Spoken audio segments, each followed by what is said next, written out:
బీరకాయ ఉల్లిపాయ కారం కూర. ముందుగా గిన్నె పెట్టుకొని అందులో కొంచెం నూనె వేసుకోవాలి.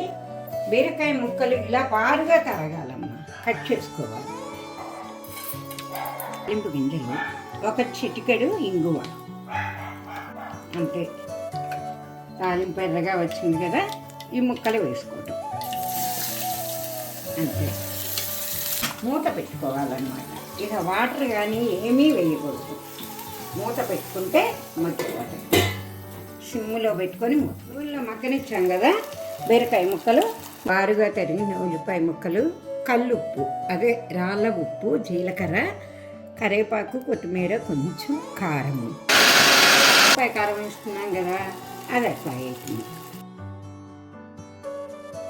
ఇది ఒక్క 2 నిమిషాలు అలా ఉంచేసి పచ్చి వాసన పోయిందాక అన్నంలో కానీ చపాతీలో కానీ కొంచెం జారుగా ఉంటుంది, కలుపుకోవడానికి టేస్ట్ బాగుంటుంది.